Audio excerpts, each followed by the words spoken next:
What has happened, everybody? James Hancock here. I'm back to review Bad Boys Ride or Die, which went into wide release this evening, and I'll avoid spoilers at first. Toward the end of the video, I am going to have to give a shout out to this one scene that just had people clapping and roaring with thunderous approval, but I'll give you a fair warning ahead of time as well as time codes below. But here's the short version of my review. The movie's a really good time. And in a period where so many classic franchises out there are just vomiting all over themselves past the point of ever recovering, this franchise is quite literally just sticking to its guns with its signature brand of R-rated violence and humor without ever feeling like 90s nostalgia or an imitation of Michael Bay's approach. Although, if you're a Michael Bay fan, he does make a brief cameo. But the filmmakers, Adil and Bilall, they knew precisely what movie they were trying to make and who their audience is. And Sony, they very wisely kept the budget down to about a reported $100 million, which I think is the sweet spot for R-rated action movies. I think the last John Wick movie had a $100 million budget as well, but for me, if I never see a PG-13 action movie ever again, that'll be just fine by me. But the bottom line is, if you like the previous 3 Bad Boys movies, you're going to like this one as well. However, I actually think it has an edge over Bad Boys for Life because the final action set piece is much stronger, and I think the humor is much more on point. So there it is. That is the short version of my review. Now let's get into some details.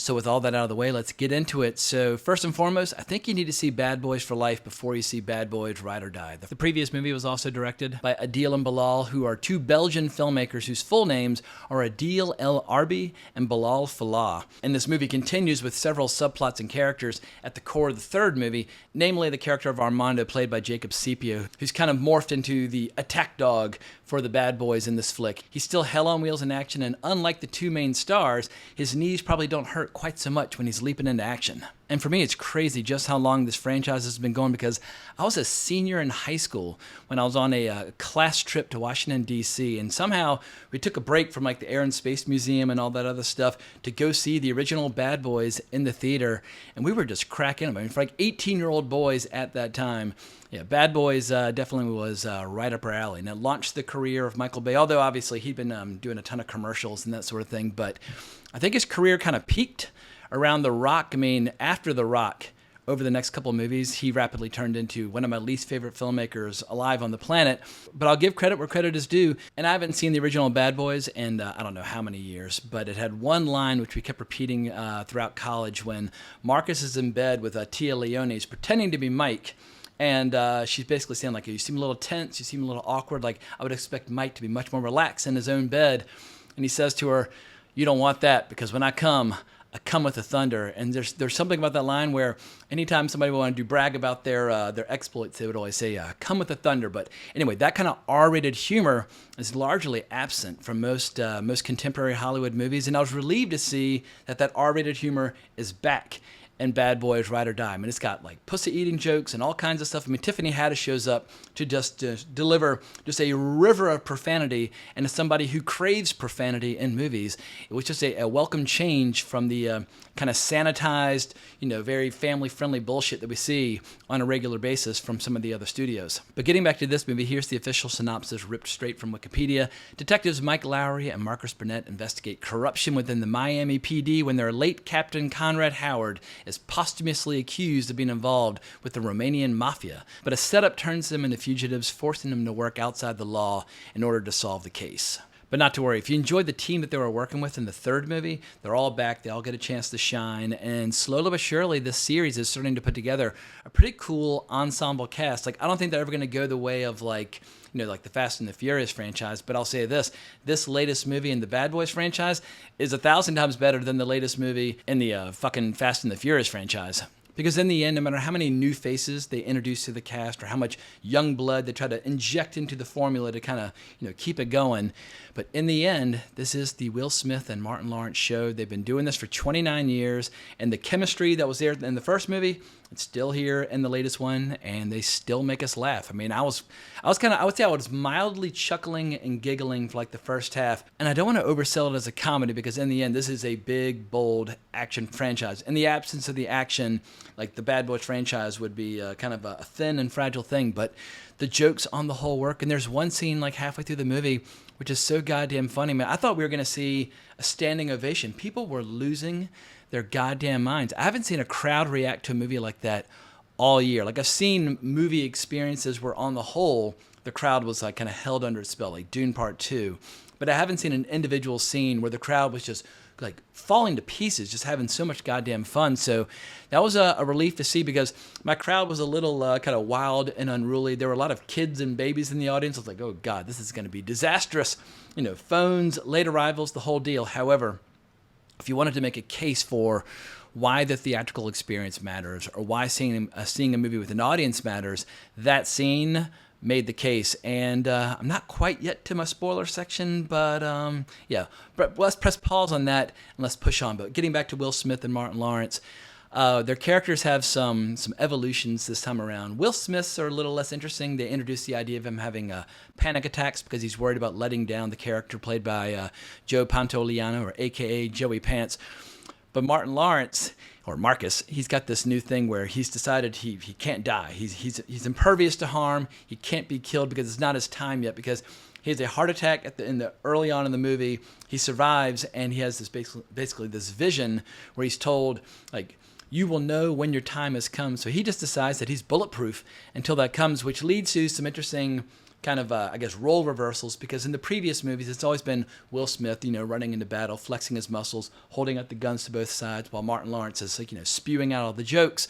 But now we get to see Martin Lawrence, you know, doing his thing. And this is a guy who's been making me laugh for a very long time. Like, I think I was in 8th grade when his sitcom Martin was on TV. I mean, I was like a 14-year-old kid just fucking howling with laughter watching him play his neighbor Shanae. I mean, Shanae, Jesus Christ. Yeah, I don't know if that would play on TV today, but nobody like watches traditional TV anymore, so it's no longer a concern for anybody. But I do think it's interesting that we're starting to see an end of the kind of like 80s nostalgia craze and a return of some of the 90s franchises. Like this summer, we have a Bad Boys movie and we have a Twisters movie. And when Twister came out, like 95 or 96, I never thought we were going to see another Twister movie, but here we are. We got 4 weeks until the next Twisters movie. But as somebody who was in their teens and early 20s during the 90s, I'll gladly see some 90s franchises revisited if people will tackle those franchises in the spirit in which they're made. Because in the 90s, we had jokes and we had humor and we had sex appeal and that sort of thing. So bring back some of those 90s values. I would welcome a return to all of it. Yeah, like there's nothing about this movie where I felt like they were trying to defang it or declaw it for overly sensitive modern audiences. I think they recognize, like, if it makes Martin Lawrence and Will Smith laugh, well, then it's probably going to make their audience laugh. And yeah, I think their impulses or their instincts as producers and as creators is totally spot on. And also these directors, I've only seen their 2 Bad Boys movies, but they know how to shoot an action scene. As I mentioned before, the climax is a pretty goddamn good action scene. And I was watching on Twitter earlier today just some behind-the-scenes footage, and they had this rig on Will Smith's chest where when he would extend his arms, the camera would flip and show what he was shooting, almost like a first-person shooter. But when he pulled his arms back in, the camera would spin back to him. I was like, that's a cool fucking thing. And when you see it in that final scene, it's incredibly immersive and incredibly visceral. I mean, it puts you right into the center of the action. So yeah, I think these 2 guys, when it comes to directing action, their future is going to be very bright. But they're not afraid to tip their hat to Michael Bay once or twice. Like, everybody knows those shots from the first 2 movies where, like, our leads are kind of, sweating or, exasperated or tired, and the camera kind of pans down by the 2 of them, and it's become kind of like the signature shot of the franchise. And yes, they have one of those in this movie as well. But I'm looking at my notes and realizing I can't go much further without divulging spoilers. So this is my last warning. Bail out now if you don't want any details. But I do have to give a shout out to the character of Reggie. And here's a weird thing. He's listed as being played by Dennis McDonald in the credits, but under IMDb, for some reason, is under the name Dennis Green. But if you look at his credits, it'll say Reggie as Dennis McDonald. I don't know if he changed his name as like a show name or whatever the case might be, but Reggie is so goddamn funny in this movie. I mean, how can I keep this brief?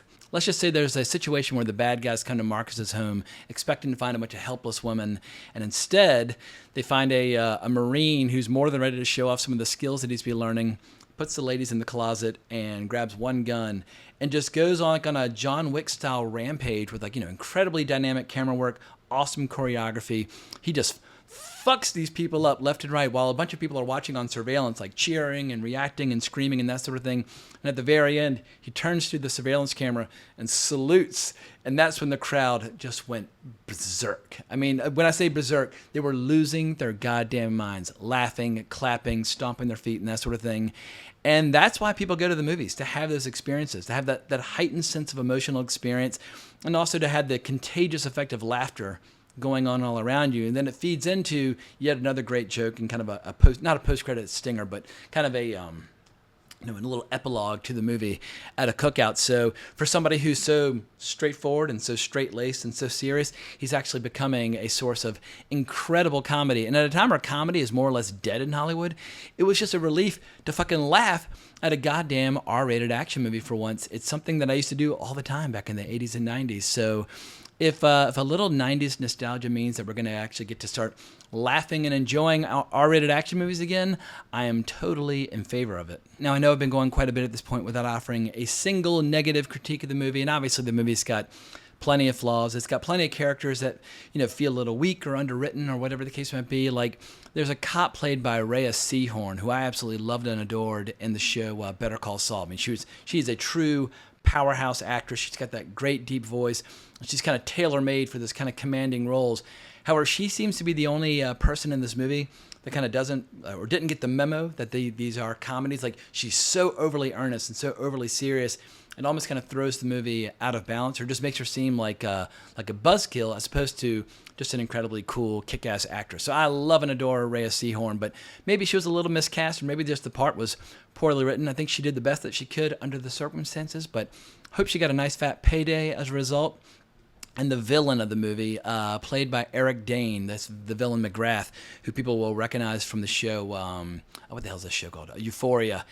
He is as bland and generic and boring as villains get. And I've seen plenty of action movies with bland, boring, generic villains. It's not a deal breaker. It's not going to kill the movie. But if you're looking for a character that's as dynamic and charismatic and interesting as all the heroes of the movie, well, this movie definitely doesn't deliver on that front. And maybe, perhaps the movie might be a tad overly long, although it's an hour and 55 minutes. I think it's the exact same running time as the very first movie back in 1995 was 4 minutes longer. So it's almost like they're looking at the original movie. It's like, what worked about the original? How do we keep that going? How do we sustain that? So who knows? I might have to take a sentimental journey and go back and watch the original movie one more time just so I can hear Martin Lawrence talking about coming with the thunder, because goddamn, that line. You want to talk about lines that brought the house down. That line brought the house down, at least for a room full of 18-year-old boys back in 1995. But I just realized I got all this way without acknowledging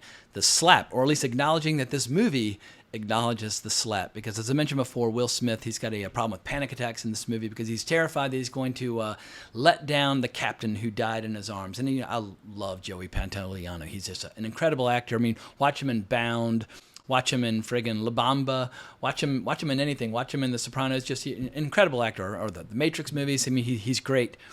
But the way they resolve Mike's panic issues is finally Martin Lawrence gives him a little tough love and just starts slapping the shit out of him over and over again, like just basically trying to get the junkyard dog to come to the surface. So I thought it was a great way in the context of the movie to kind of punish Will Smith and get, basically he was a bad boy. They slapped him a few times, and I feel like we can now finally let Will Smith out of, cancel prison or, shame prison or whatever prison he got put into after the Oscars, and everybody can just let the slap go. I think he's had his comeuppance, and now we've had a few laughs at his expense. So for my part, I'm happy to let the controversy of the slap just wash on down by the river, and if Will Smith wants to get back to working full time, I will be there to support him in his endeavors as long as he's delivering movies that are entertaining, like Bad Boys Ride or Die. So there it is. I'll be curious to see how well this movie does. The previous movie did extremely well, but it came out like 1 month before COVID. It came out in that pre-COVID era.